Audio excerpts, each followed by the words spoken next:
Good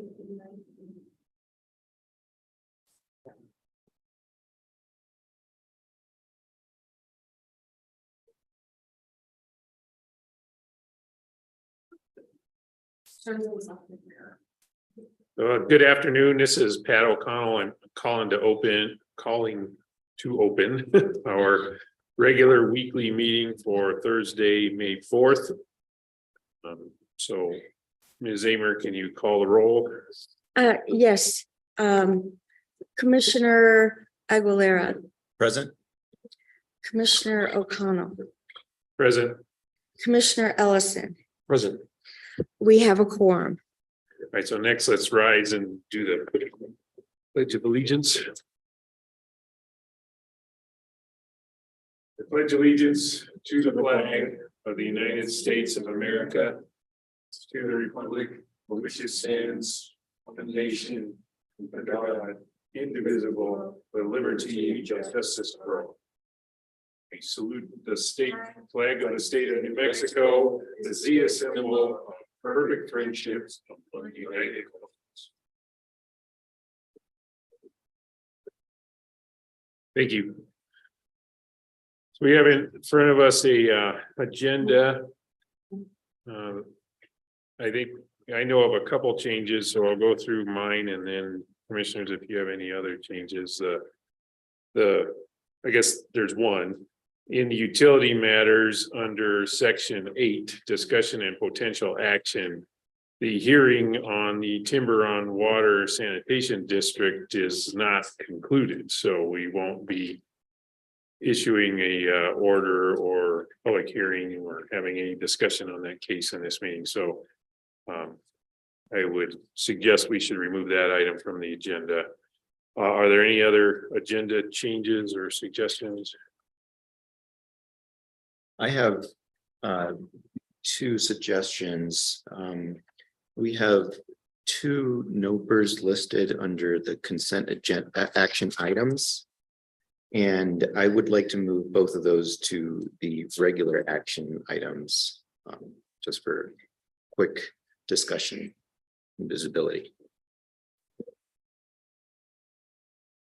So just for clarity, that's the last one in the Transportation Matters Block, case 23-00033, and the first one in the Utility Matters Block, 23-00147. That's correct. Thank you. Commissioner Ellison, do you have any changes? I have no suggested changes. Okay, so I move that we proceed with an agenda that is the agenda that was posted with 3 changes. First, move the case number 23-00033 from the transportation consent action item to a transportation regular item. Move case 23-00147 from the utility matters consent action items block to the utility matters regular action block, and then delete the discussion and potential action in case 23-0049 UT to take up at a future meeting. I second that motion. Any discussion? So seeing no dissent, the agenda is approved. Next item is approval of prior meeting minutes. We have 1 meeting's worth of minutes for discussion and a potential approval, and that's the April 19th, 2023 open meeting. Are there any changes to the minutes that we have been presented? I sent Mr. Mueller a few small changes. I don't know if you were able to see those on Board Effect. I sent them to him yesterday. It was like a couple of word changes. So with those edits, I don't have anything further. Did you have any Any discussion or changes to the? No, I'm fine with some just wording changes Okay. that Commissioner proposes. Yeah, so I will move to approve the meeting minutes for the April 19, 2023 open meeting with a couple of changes that I had sent to Mr. Mueller yesterday, wording changes. I'll second that motion. Commissioner Ellison, Aye. Commissioner O'Connell, Aye. Commissioner Aguilera. Aye. The minutes are approved 3-0. Thank you. Mr. Mueller, I'm hoping you're online and can help guide us through public comment. Yes, thank you, Mr. Chairman. I do have one individual signed up for public comment today, and I am noticing she is online. So Talia Sanchez, go ahead and make your public comment. Thank you. Good afternoon. My name is Talia, and I'm speaking out today in favor of the Avangrid merger. Avangrid has the knowledge and know-how when it comes to renewable energy. We need people who are trained experts in this field to come in and assist us in our endeavors. Avangrid has proven they can work effectively with others through their recent deal with the Navajo Nation, where they helped to bring their community electricity. There have been a lot of false narratives surrounding the false issues that don't even exist. They're obviously made up. I urge you to do your own research on the company so you can see the valuable impact they will have on New Mexico. Thank you for your time. Thank you for your comment. Mr. Chairman, that is all the requests I received for online public commentary today. If there is no one who has showed up in person that wishes to make public comment has concluded for today. Thank you, Mr. Mueller. Ms. Amer, could you read the captions in the consent action transportation block? Yes, Mr. Chair. There are several, so everyone bear with me. Hopefully I'll get them all right. Well, that's why I was giving you the opportunity to just do transportation and then utility, but Okay, since you volunteered, go for the whole McGilla. the whole ball of wax. Okay. Transportation matters, case number 23-00104 TRR. In the matter of the application of Velv LLC DBA Groom Transportation for a change to its tariff. Case number 23-00018 TREN in the matter of the investigation of ABQ 24-hour towing LLC and Shane Naub, owner. Case number 23-00099 TRM in the matter of the application of Albuquerque International Balloon Fiesta, Inc. for declaration of a transportation emergency pursuant to the Emergency Transportation Act. Case number 23 oh, that one was moved to regular. Okay, now we go on to utility matters. And the first matter was moved to regular agenda. So case number 23-00050 UT in the matter of the application of Farmers Electric Cooperative for a variance from requirements of Rule 17.9.568 NMAC. Case number 23-00051 UT in the matter of the application of Central Valley Electric Cooperative for a variance from requirements of Rule 17.9.568 NMAC. Case number 23-00052 UT in the matter of the application of Roosevelt County Electric Cooperative for a variance from requirements of Rule 17.9.568 NMAC. Case number 23-00053 UT in the matter of Northern Rio Arriba Electric Cooperative for a variance from requirements of Rule 17.9.568 NMAC. Sorry to interject, but since these are all the same, could we perhaps just read off the names of the electric cooperatives that are all asking for the same thing? Yes, and okay, they all have the same first numbers, 23-000. So I'll just say number 54 is Mora San Miguel Electric Cooperative. 55 is Otero County Electric Cooperative. 56 is Springer Electric Cooperative. 57 is Central New Mexico Electric Cooperative. 58 is Sierra Electric Cooperative. 59 is Columbus Electric Cooperative. 60 is Southwestern Electric Cooperative. And then we have another matter on consent 23-00071 UT in the matter of the tariffs, agreements, and forms proposed by the qualifying utilities for the community solar program. And last, we have 23-00153 UT in the matter of the formal complaint of David Nickerson against New Mexico Gas Company. Thank you for that. Commissioners, is there any discussion on the consent action items? I guess just for the benefit of everyone listening, all these cases from rural electric cooperatives are that they would like some more time to digest and consider what changes may be required due to the new interconnection rules that were recently adopted. Yeah, thank you for that. Any other discussion? Yeah, I wanted to discuss the first transportation matter, 23-00104. That's groom transportation.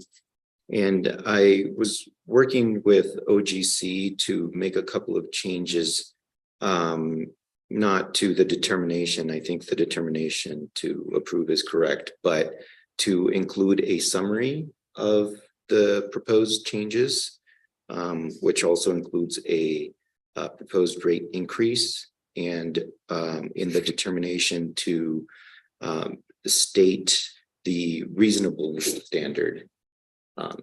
So I had been working with OGC, but I think we still need a little bit more work on that to make those additions. So I guess I'm wondering if we can make those additions and still approve the order, same outcome, or if we would need to, I guess, put this on for next week. My recommendation would be to table the matter for next and put it on next week, unless there's some immediate urgency to the approval of the application. That way the other commissioners would have the ability to look at those changes. That would be fine with me. Yeah, I appreciate that suggestion, but it brings up a different question that I've been wondering, and I've seen in other instances is the changes aren't to what we're approving. It's just how the order is written. I believe that we can go ahead and leave it on the block of things that we're voting to approve or disapprove, and then finish the order later. Yeah, I agree with that, and I'm comfortable with that as well. Again, I mean, I just think it's important to note what standard we're using in approving the proposal, and also given that, you know, this didn't have like a recommended decision or anything, I think it's also important to explain in the order what the changes proposed are. And yeah, but I agree with you. I think we could do that. Yeah, the changes you described sound really valuable to me. So I guess it's more of a procedural question for me. And then if if we want to table that one item, is that 2 motions on the consent agenda? Yes, if you would like to table it, you would need to make a motion to remove it from the consent agenda and table it to next week. If you would like to vote on the proposed order, then I think the motion would just be to approve the consent agenda as I read off. I'm ambivalent on that. I think it would be fine to approve it and then put those changes through as Commissioner Aguilera suggests, that don't change the decision yet,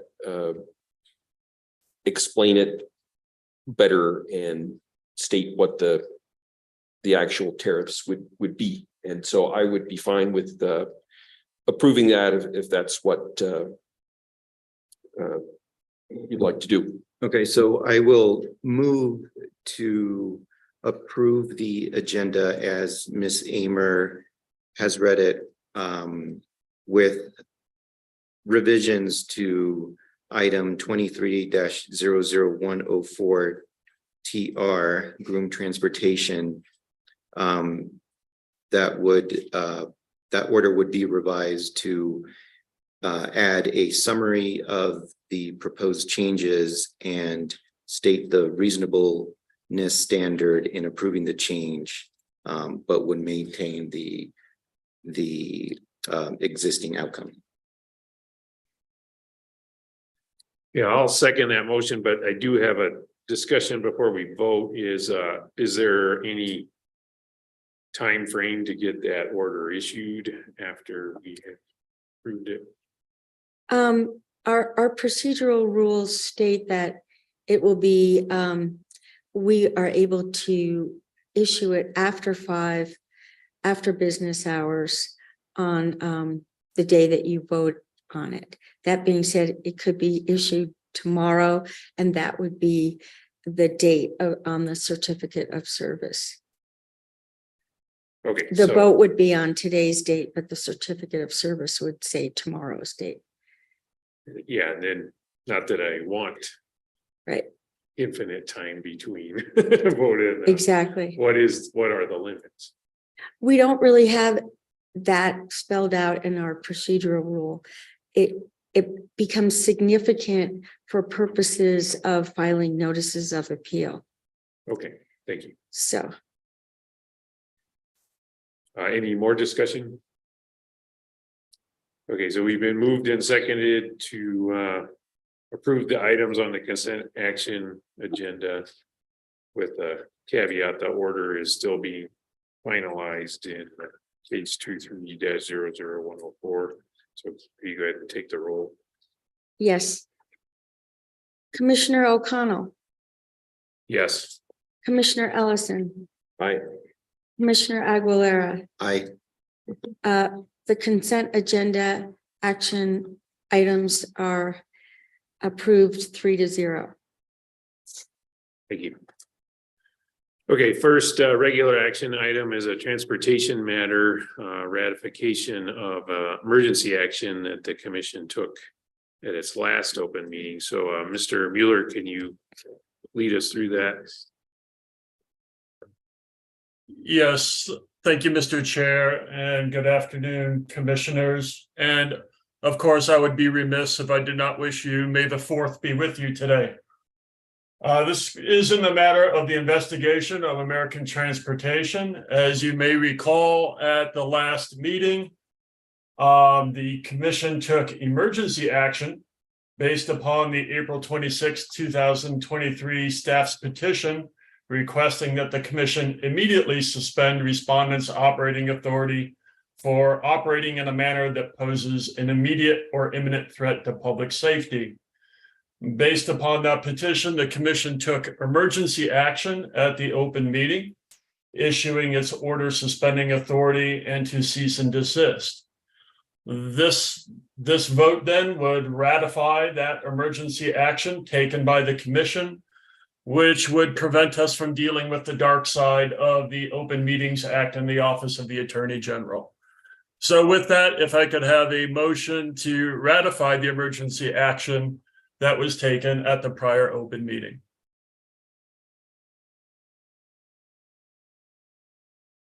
Well, first I'll say, may the net force be with you, Mr. Mueller.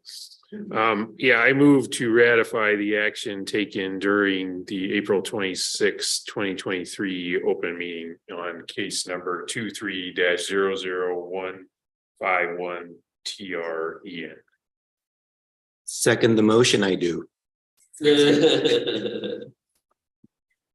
Any discussion? Commissioner Allison, give you your chance. All right. So Commissioner Ellison passes on being a nerd. Please take the vote. Commissioner Ellison, Aye. Commissioner Aguilera, Aye. Commissioner O'Connell. Aye. The motion and order passes 3-0.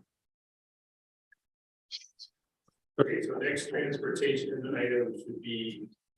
Next transportation item would be the item that we deferred from the consent agenda. So that is the case 23-00033 TR-P. A notice of proposed rulemaking. So Ms. Stefanas, you're in person, so that counts more than Mr. Mueller.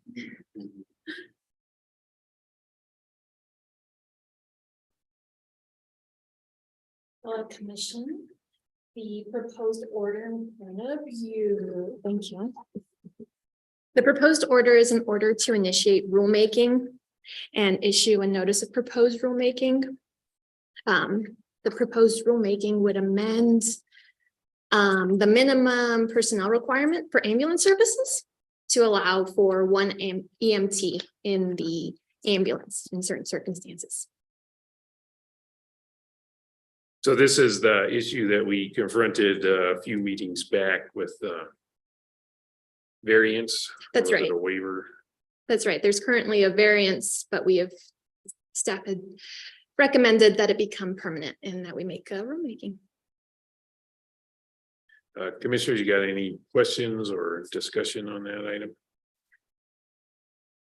No, I agree with issuing the NOPR and just wanted to explain a preference for, if we have any kind of a NOPR or NOI or rulemaking, that it be on the regular action item portion of the agenda for visibility. Ms. Devons, could you please summarize what the proposal is? In what cases would 2 EMTs not be required?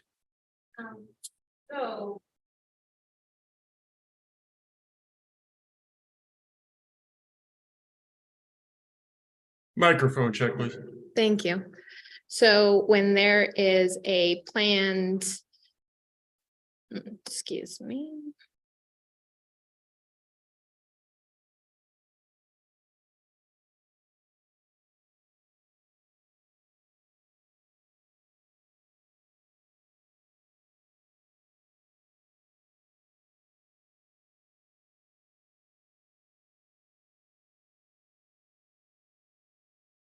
So the amendment would read, a minimum of 2 licensed EMTs from an ambulance service shall be present at the scene of an emergency, except that 2 EMTs need not be present at the scene for prearranged transfers of a stable patient or in situations when there are overlapping calls, disasters, or similar circumstances which result in insufficient number of EMTs available.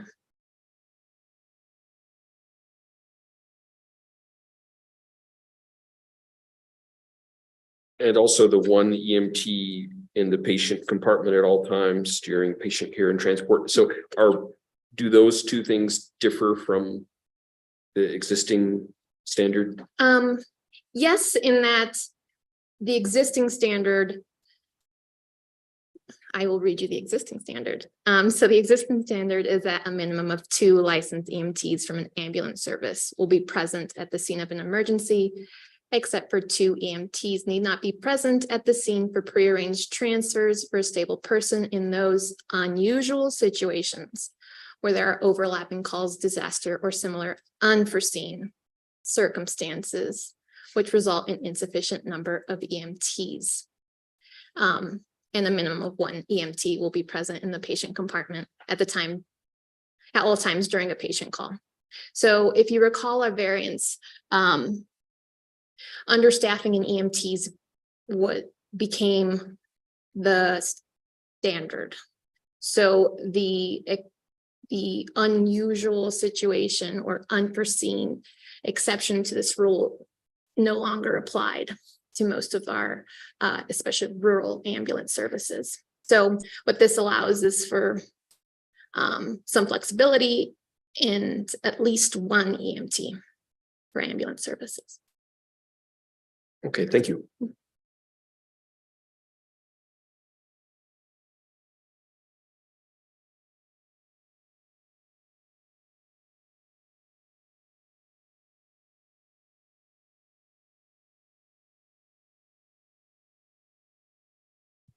Any more discussion? Okay, so I move that we approve the proposed order issuing a notice of proposed rulemaking in case 23-00033 TRP. Second. Please take the vote. Hoping I don't sneeze. Commissioner Aguilera, Aye. Commissioner O'Connell, Aye. Commissioner Ellison. Aye. The order passes 3-0. Thank you. Next up, Mr. Lundin, case number 23-00147 UT. It's a proposed order opening docket and issuing notice of proposed rulemaking regarding NMPRC Rule 17.9.551. Good afternoon, commissioners. I'm joining you today on Zoom from Albuquerque. But as you said, today we have a notice of proposed rulemaking order to consider. This order would initiate a formal rulemaking on Rule 551. Rule 551 is related to purchase power agreements. However, the substance of this rulemaking is related to the Integrated Resource Planning Rule, the IRP rule. This notice of proposed rulemaking would adopt amendments to Rule 551 that would do 3 main things. First, it would eliminate outdated references to the IRP rule that exists within Rule 551. Second, it does some general cleanup to correct some poor grammar. And third, it brings the rule, which has not been amended in many years, up to date with the state records and archives, most recent stylistic guidelines. So the reason why we're doing this NOPR now is last year, the IRP rule was amended, and the commission had ordered advisory staff to do a survey of all the commission's rules and to check whether or not there were any cross references to the IRP rule that have now become out of date since the IRP rule was heavily amended back last year.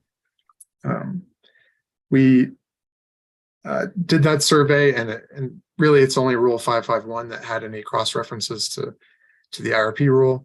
And I'll show those to you now.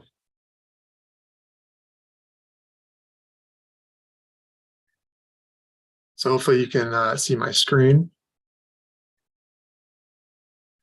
In Section 8 of Rule 551, in subsection B, there is a sentence, the proceeding to consider the application shall be a proceeding concerning a utilities resource acquisition under subsection B of the IRP rule.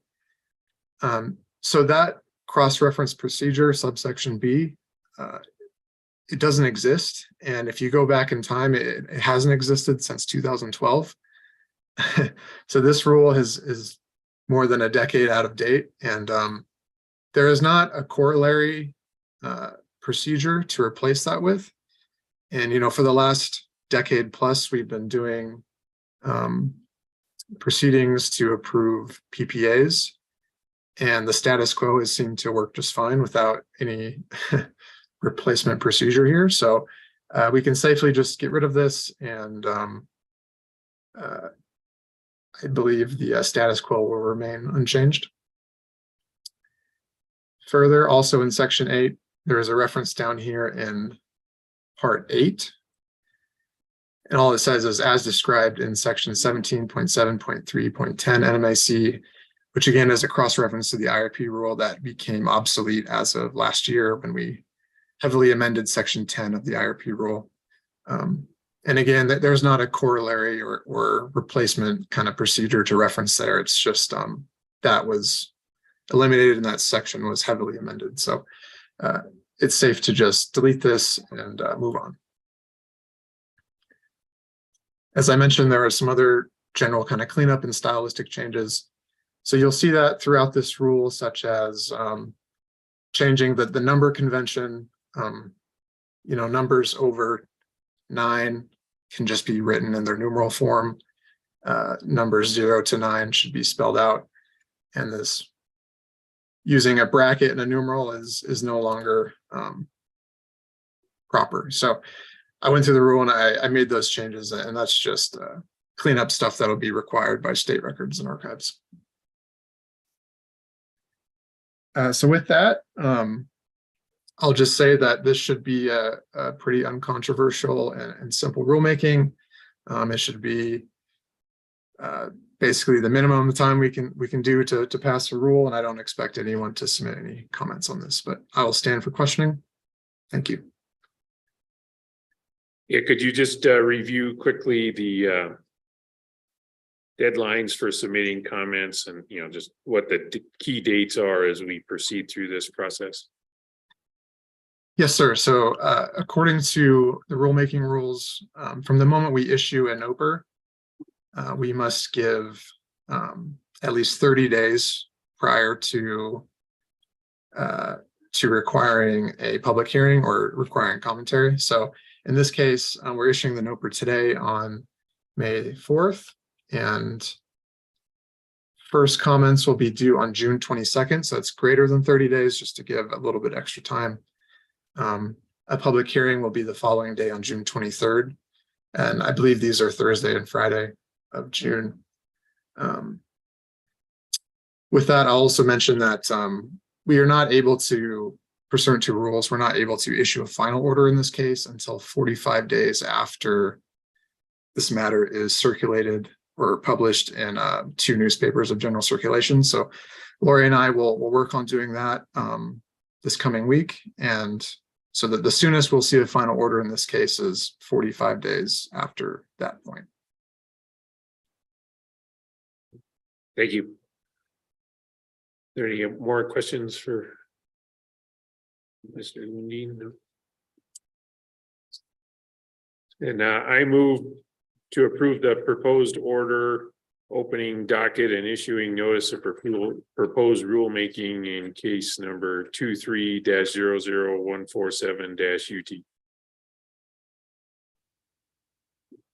I second. Thank you. Could you please call the roll? Yes. Commissioner Ellison. Aye. Commissioner Aguilera. Aye. Commissioner O'Connell. Aye. The order passes 3-0. Thank you. Thank you, Mr. Lundin.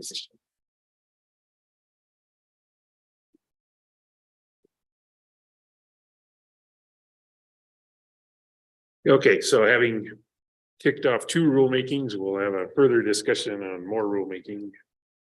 For the first item in discussion and potential action, Ms. Corey, Chief of Staff, you have the floor, and please remember to turn on your microphone. Good afternoon, commissioners. So I'm here talking to you about rulemaking planning, that nice ambiguous thing that it is. Prior to this meeting, I have circulated to you all a proposed or a sample calendar, as well as a sample linear chart, sort of Gantt-like thing to look at how this might work together. And so for reference, I will share my screen if I can figure out how to do that. Oh, Patrick, can I share my screen, please? Yes.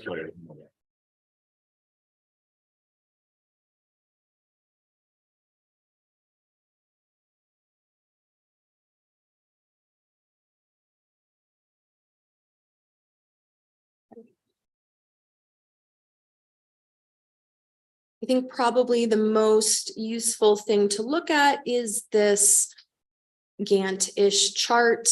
And the way that I suggest thinking about these are, rather than these weeks have to be, this is when they have to start and this is when they have to end, that there's a visualization of how long each one of these is going to take.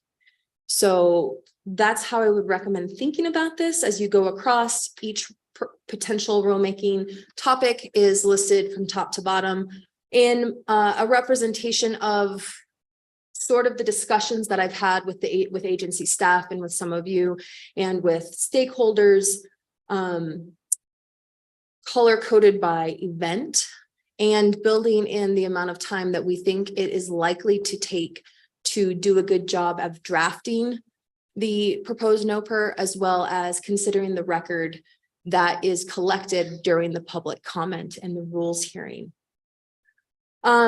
So again, this is my best representation of priorities based on what I've heard, but this is by no means set in stone. Instead, what I would recommend is thinking about the length of time, the number of weeks that each rulemaking contains, and then giving us direction based on priorities of the commission.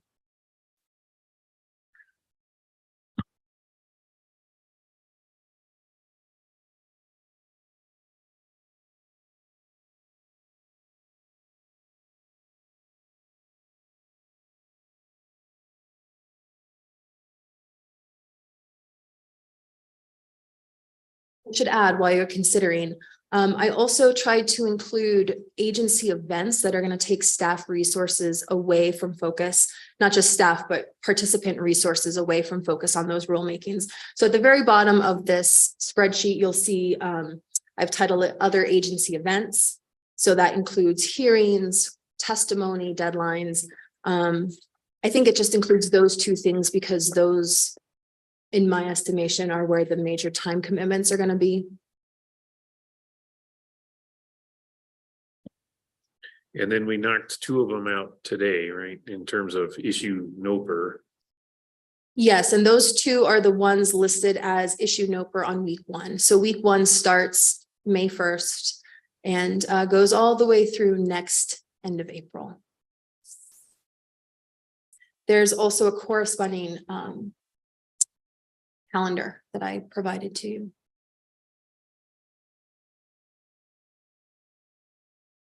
Yeah, so I guess the fun thing would be to work at the end and move them forward, right? So the ones that, if we let others run and wait to start them till later,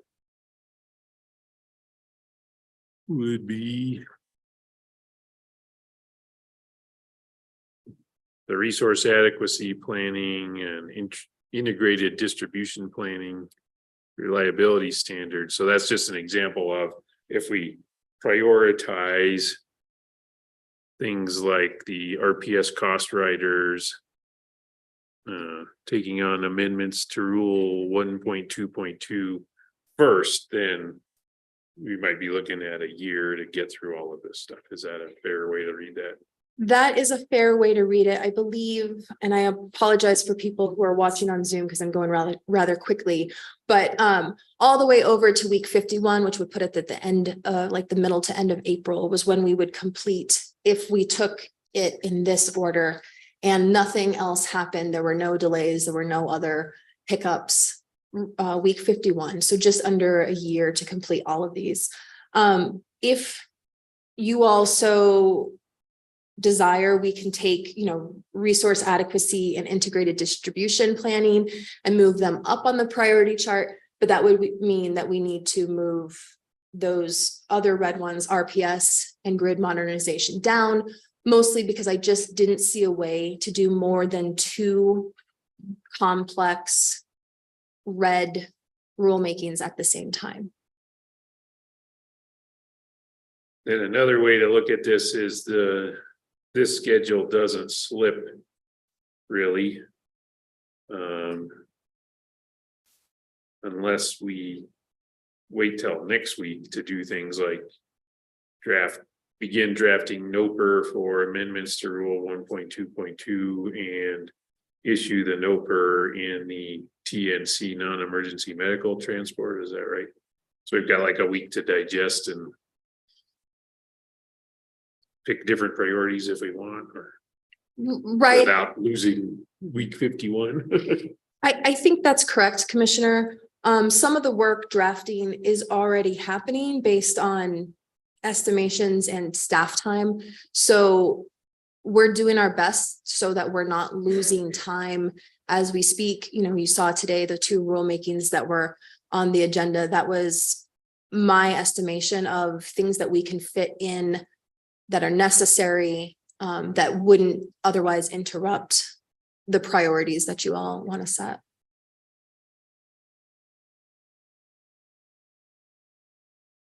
Then have you been hearing from anybody inside or outside of the commission on what they believe how we should prioritize these things, or if the list is complete or not? I have actually, Commissioner, both inside and outside the agency. Your call to provide comments was well taken and people have been in contact with me. The list, there are some suggestions for other topics on here. And I do anticipate that even if we wanted to throw those on here, I mean, this is a pretty ambitious calendar to get through just the 13 that are listed here. So I've heard 2 others. One is a change to our rulemaking rules, because we have rules on rulemakings, and so there could be a rule change there to make things faster.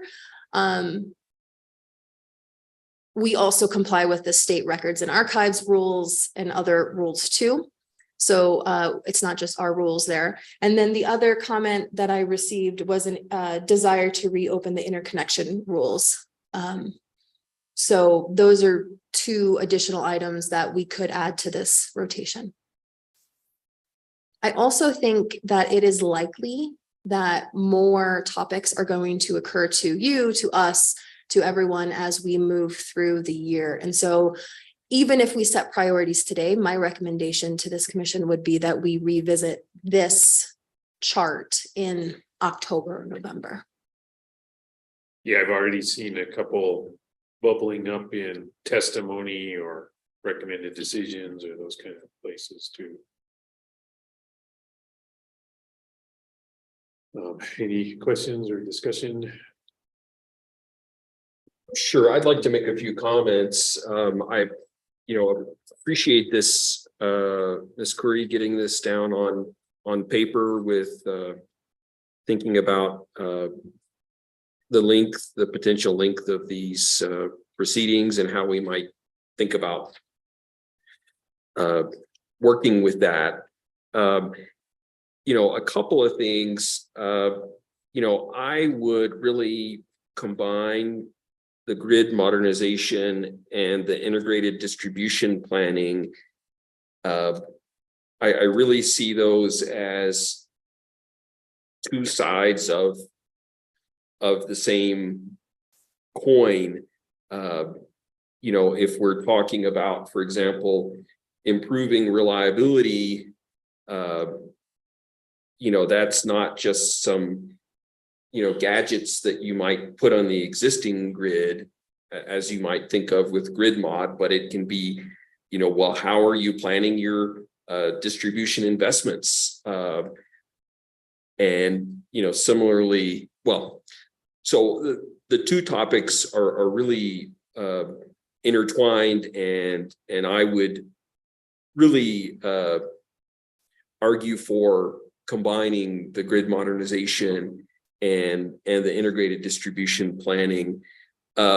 Another point is that the renewable cost riders or rate riders,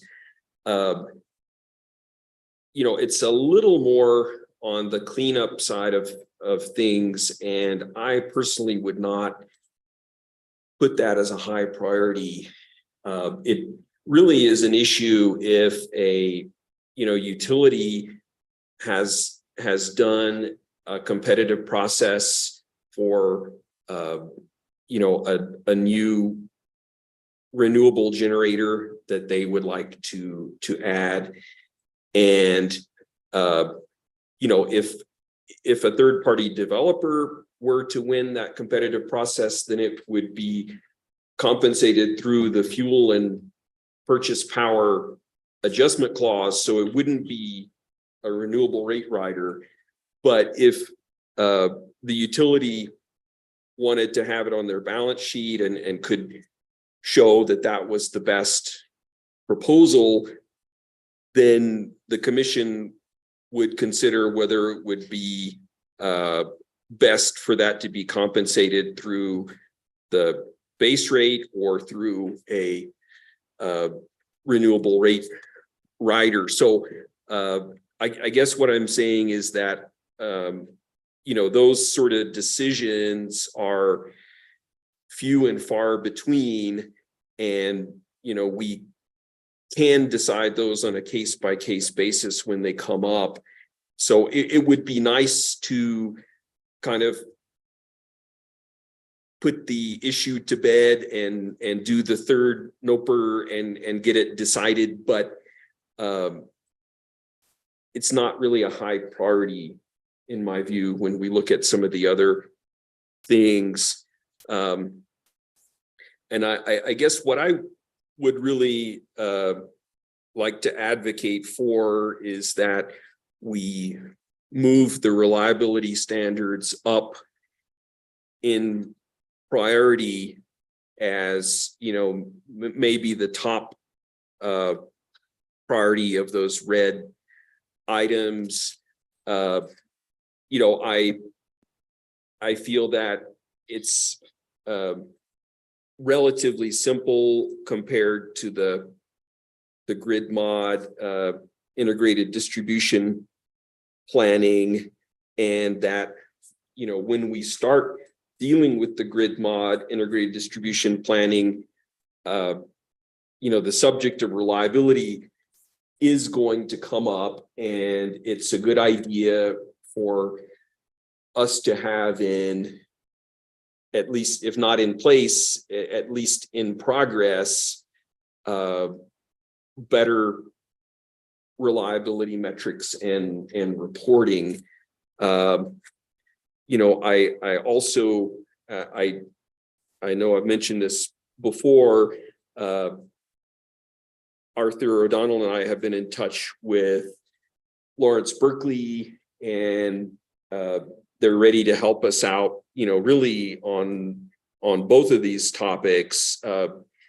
So I guess my suggestion is that we start with the reliability sometime in June, could be late June, with a workshop, and then have another one maybe 3 weeks out, after which we could do a draft NOPR and then have a couple of more workshops. I would volunteer myself, and I believe Arthur O'Donnell would work with me on that to put that draft NOPR together. So I think it wouldn't be that heavy a burden on our staff to get that started. And then maybe sometime in August, for example, we could start with the grid modernization integrated distribution planning process. And I mean, just to be clear on the reliability one, I would propose having the series of 3 or 4 workshops before we issue an official NOPR, so that, you know, there's time for a little more informal discussion before we get into the more, you know, formal aspects of a NOPR.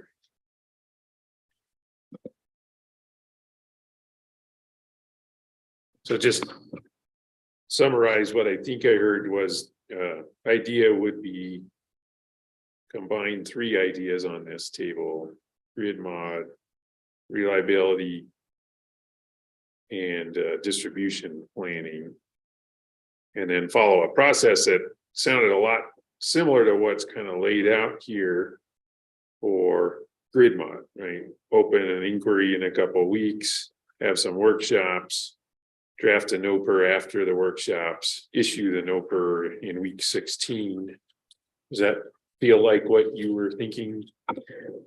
I think so, with the caveat that, you know, I would think of separating the distribution reliability standards as one separate rulemaking process, and the grid mod integrated distribution planning as a second. Yet, you know, we wouldn't have to necessarily finish the reliability standards before we started the integrated distribution planning grid mod. If I may, it might be helpful to think of, if we just, as you're looking at this, if you just placed the reliability standards in row 4 and thought about moving the RPS, they're both reds. They're both going to take approximately the same amount of time, although we did build in less workshop time for the RPS than we did for the reliability standards. But that might be something that we could just think about and frankly keep the same ends on it. And do you have any thoughts on that? I am supportive of that recommendation. I tend to agree also, not just supportive, that, you know, we should put the reliability standards first. I do have a question with respect to the open inquiry. Would that be like a notice of intent? And Yeah, Commissioner, the way that I've been thinking about it, and I've been chatting about it with staff, is that would be the order that Commissioner Ellison is talking about. Like, hey, we're going to hold a whole bunch of workshops. We want to know answers to the following questions. We're thinking about issuing a NOPR, but before we do that, we want a base understanding. okay. Yeah, so I am supportive of that. I questioned whether this exact schedule in row 4 will work, because I thought I heard Commissioner Allison mention like 2 or 3 workshops, and so we might need to build that in. No, I agree. We would have to look at this more carefully. I think, at least I interpreted this as sort of a broad brush, you know, sort of a sketching out of the idea, and we can go back and sort of you know, fill it in with more detail. If I might, that's exactly right, Commissioner Ellison, but I would ask that rather than voting on this is the schedule, or not voting, but even deciding that this is the schedule, that you give us priorities. And then as we're developing with OGC, the orders that open these, that would give us the maximum flexibility to say, okay, this is the first priority. Here are the other things that are happening, as you know, we have SBS rebuttal testimony, et cetera, and then build the schedule on an order by order basis as we go through the priorities. Yeah, on that point, could you remind us which of these kind of have statutory deadlines because of changes in the legislation. So, and it could be I heard that wrong, but I thought that, for example, the TNC non-emergency medical transport was something we just kind of need to do because the law changed and what the deadline is for that.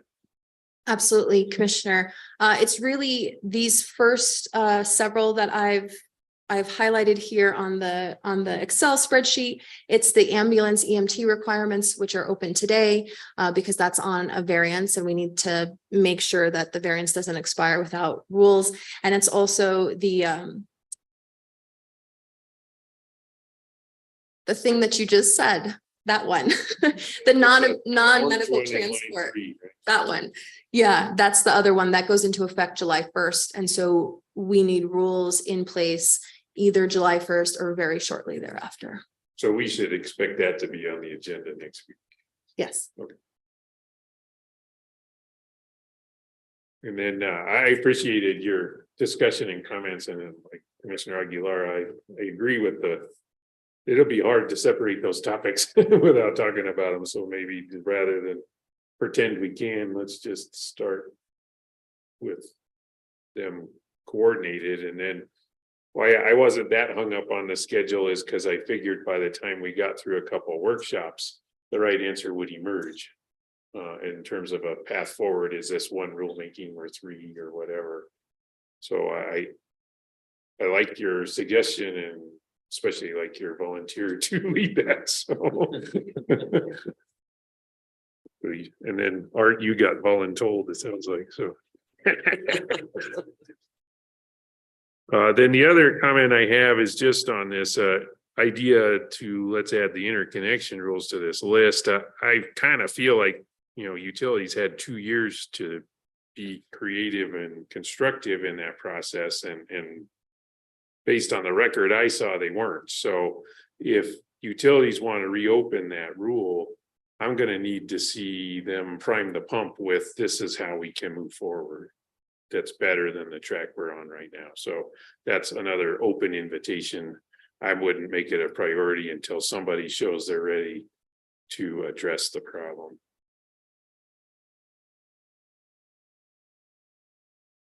I would agree. I would say the onus is really on the utilities to demonstrate what the problems are and why it's a priority. And for me, just to go a bit further on that, just what I see at a high level when I read it is there are some things that maybe we should legitimately be concerned about at the end of all this interconnections. You know, say there are a couple issues that may come up proceeding with interconnections, but there's also a lot that can be done before you get to those problems. And so for me, it'd be as simple as showing, you know, the engineering, we talk about the 80-20 rule, spend 80% of the time on 20% of the problem. If somebody could show us what the problems are in a limited way, so then we can move forward with the things that are easier to address, that would be great. Instead, it's just a bunch of, there's one thing I'm afraid of, so we can do nothing. That makes no sense to me. And again, I'll put it on this list if somebody can show me they're ready to be helpful.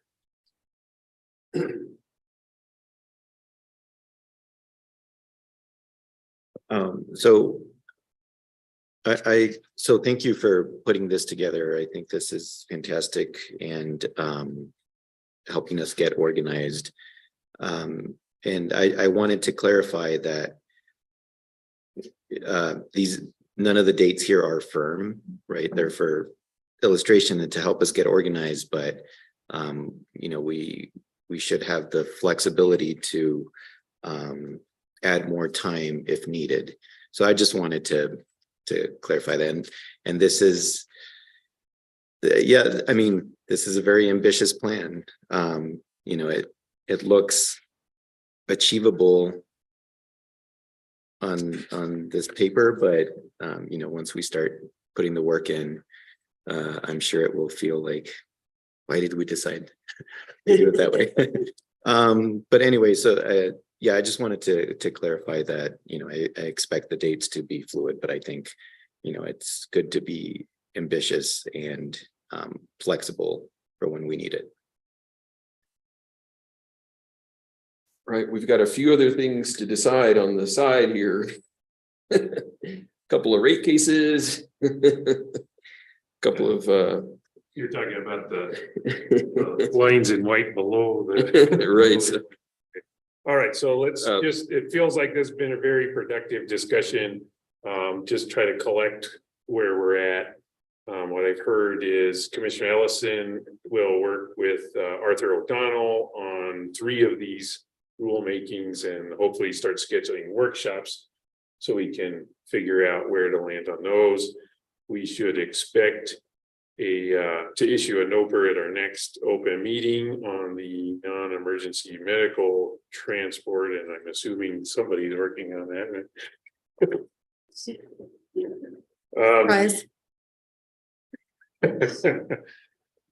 So beyond that, and then you made a request for priorities. So have you heard enough, or do we need to start doing pair reviews? Commissioner, I think I've heard enough. I think especially taking the comments about rolling up the 2 integrated distribution planning and grid mod together and having Arthur O'Donnell and Commissioner Ellison work on the workshops.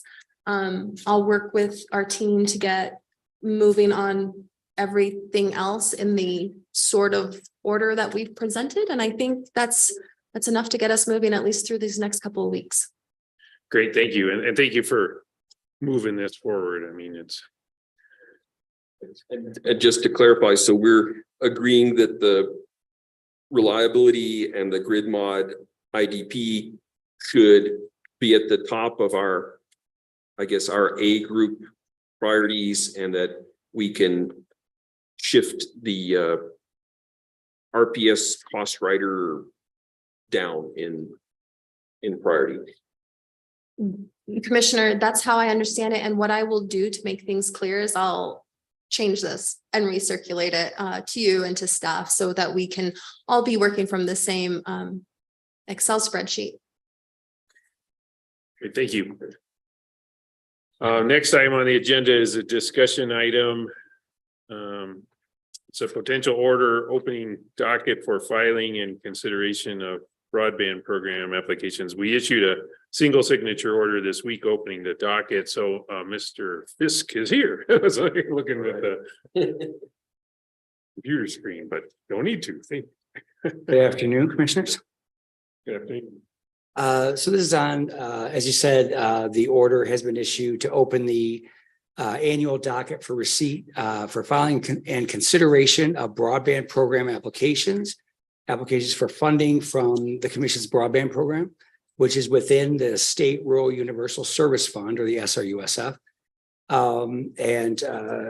The order's been issued, was issued on May 1st, which is the date required by the Commission's rule, for a period of 30 days, which is generally the period of the window for filing applications. Of course, we don't know exactly how many applications we'll receive. Last year, I was going to give those numbers. Sorry, let me get that in front of me. I'll get those numbers in a moment. But, the past, I think 3 years, the commission has had to deny applications that the commission found meritorious, due to the fact that there's a $30 million statutory cap on the entire fund, and there are other obligations in the fund. So the commission in the past few years essentially awarded as much as it possibly could for applications and prioritize them by certain criteria, mainly whether they serve areas that are unserved by broadband versus areas that are underserved. And then within those categories, like within the second category, the tiebreaker would be, cost per customer served, was how the former commission did it.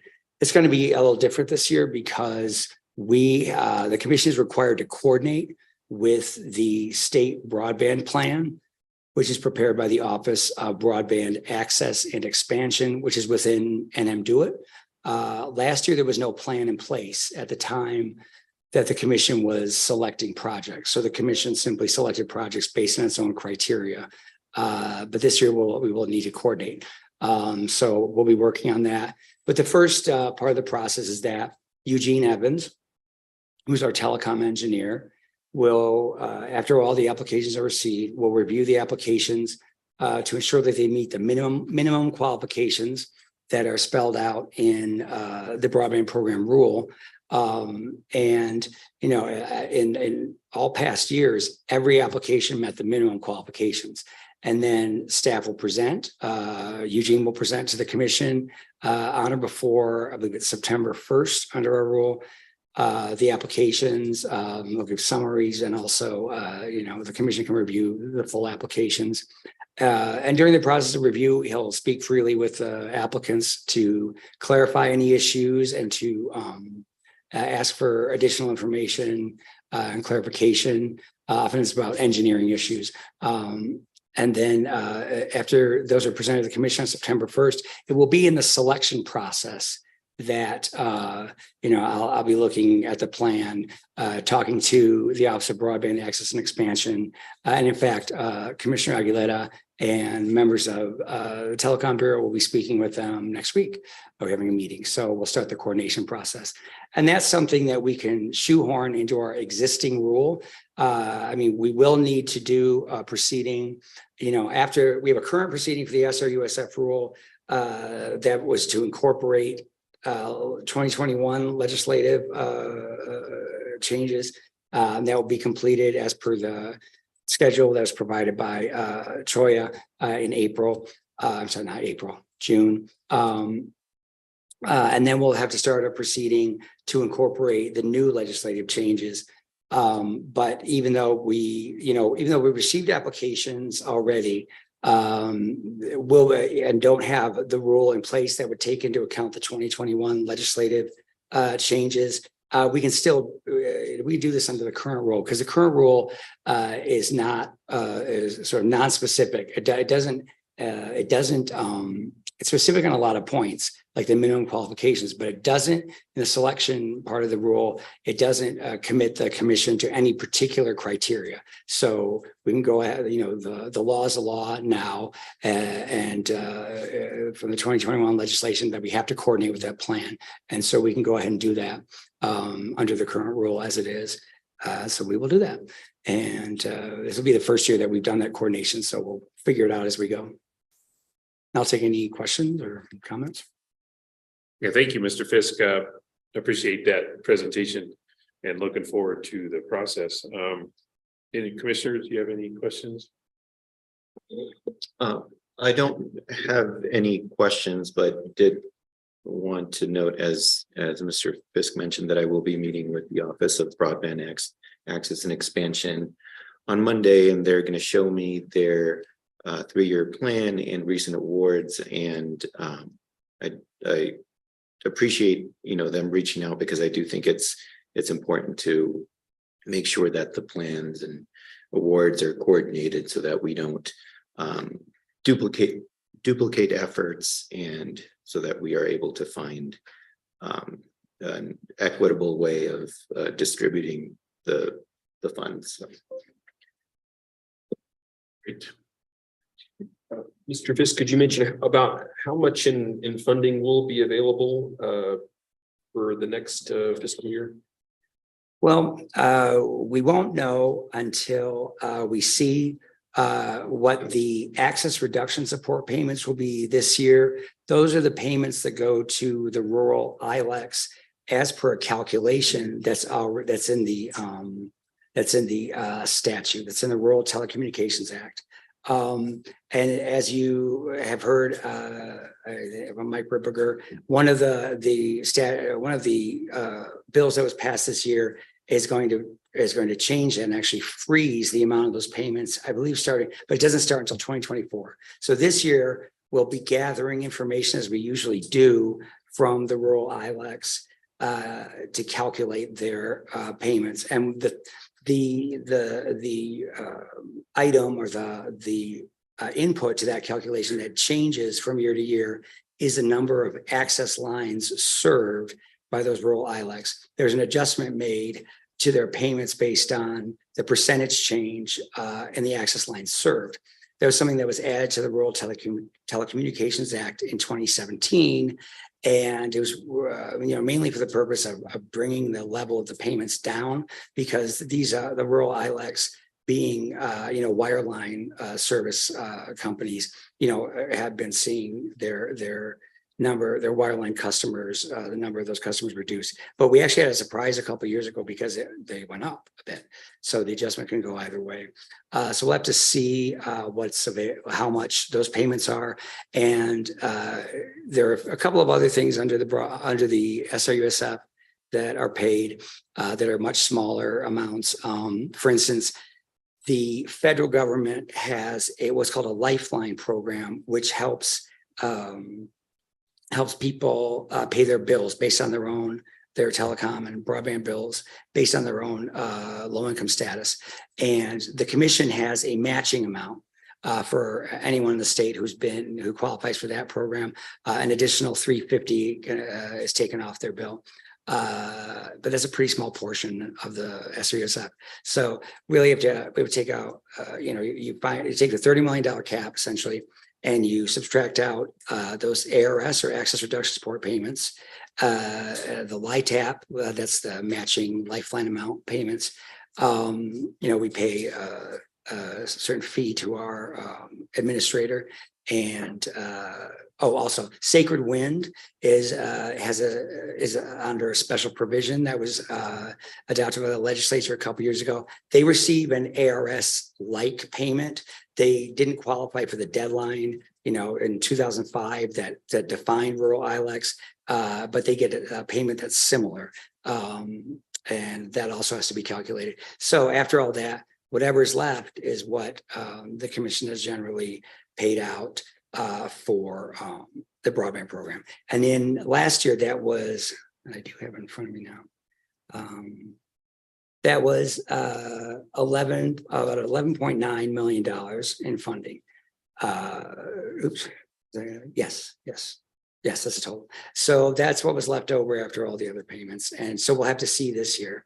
I wouldn't expect it to be much less or much more. There shouldn't be any dramatic changes in the number of access lines served by the rural ILECs, but we'll see. Thank you. Any more questions or discussions? Well, thanks again, Mr. Fisk. Thanks, Commissioners. Next on the agenda is communications with Chief of Staff. I just have one quick question that occurred to me during this meeting, so apologies. Have we issued the LIWAP letters yet that I just haven't seen it, so. Commissioner, my understanding is that they will go out tomorrow. Tomorrow, okay. Any other questions or discussion? If I may, I have one announcement. We hired Miss Erin Lecoq as our appellate specialist in OGC. She started with us on Monday. Great. She missed the Frito pie. Thank you. Commissioners, any communications? On the SRUSF, I'm not sure that we need like a lead commissioner on that, but if we do, I would be happy to serve that role. And we don't have to designate me right now, but I'm just, trying to make sure that I guess I'm not 100% sure what to expect, it's in terms of the process, but I can speak with Russell about that. Yeah, thank you. And then I guess I just have one quick item that we were at a NARUC training this week, and I guess I'm ready to send a letter to President Karen asking that we be put on committees.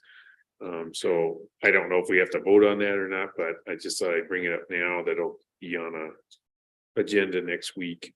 And then The other thing I learned is it's not just committees for commissioners. There's also quite a few committees that our staff should be on and that are not. So I will send a note to our chief of staff and just highlight some committees that it'd be great if some of our staff would participate in, just so we can benefit from the training and cooperation with our other commissioners and commission staff that NARUC has to offer. So I guess that communication is a heads up.